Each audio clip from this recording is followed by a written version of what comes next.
భగవతి శరణం ఛానల్కు సుస్వాగతం. సర్వమంగళ మాంగళ్యే శివే సర్వార్థ సాధికే శరణ్యే త్రయంబకే గౌరీ నారాయణీ నమోస్తుతే. సర్వమంగళ మాంగళ్యే శివే సర్వార్థ సాధికే శరణ్యే త్రయంబకే గౌరీ నారాయణీ నమోస్తుతే.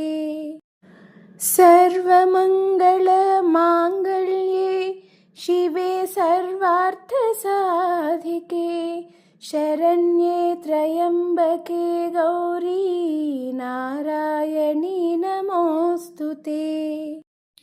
శక్తి తానయ్యే శంకరునికి కూడా సకల జనుల నుండు శక్తి అమ్మా.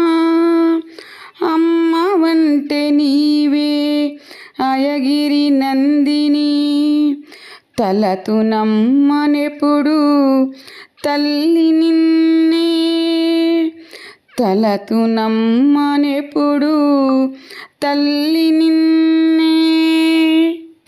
శ్రీదేవి భాగవతము రచన శ్రీ సుబ్రహ్మణ్యం పిళ్ళై గిరిధరన్ గారు, వ్యాఖ్యానము శ్రీమతి మిట్టా లక్ష్మి. ఓం శ్రీ మాత్రే నమః. శ్రీదేవి భాగవతము మనము ఎప్పుడు చదవాలి? ఫలితం ఏమిటి? జ్యేష్ఠమాసం మొదలుకొని 6 మాసములు ఉత్తమం.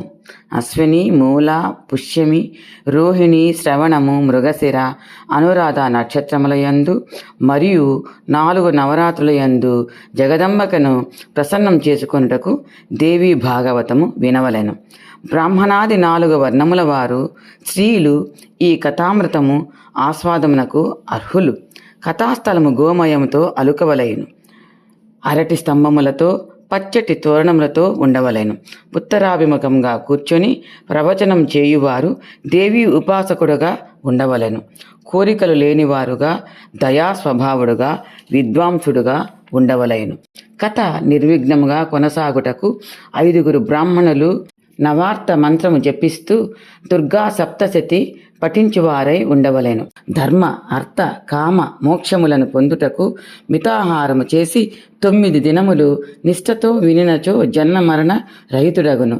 కథా సమాప్తి దినమున గాయత్రి సహస్రనామము లేక విష్ణు సహస్రనామమును పఠించవలెను.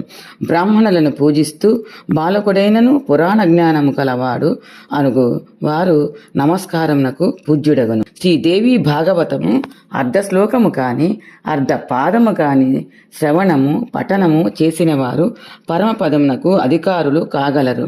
మొదట జగదంబిక శ్రీముఖము నుండి అర్ధశ్లోకమే వెలువడినది.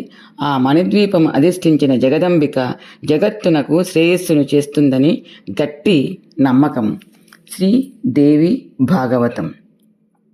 ఓం సర్వ చైతన్య రూపాం తామాద్యాం విద్యాం చ ధీమహి బుద్ధిం యానః ప్రచోదయాత్. చైతన్యం కలిగించే జగదంబికను ధ్యానించిన సద్బుద్ధిని ప్రసాదిస్తుంది. నైమిషారణ్యమునకు విచ్చేసిన సూత మహర్షి పురాణ సంబంధమైన గాథలను వినుటకు మా కర్ణేంద్రియములు మహదానందము చెందుతున్నవి. నేడు కలిభయముతో గొప్ప దుఃఖములు కలుగుచున్నవి.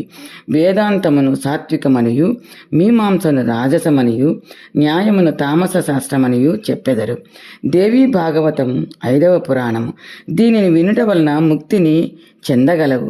దివ్యమైన మంగళకరములైన భాగవత పురాణము విస్తృతముగా తెలుపుడు. సూతుడు దేవీ భాగవతం చెప్పుటకు పూనుకొనెను. ఈ పురాణము సకల శృతుల యొక్క అర్థముల చేత ఆమోదింపబడినది. ఉపనిషత్తులలో విద్యయను పేరుతో ప్రసిద్ధమైనది.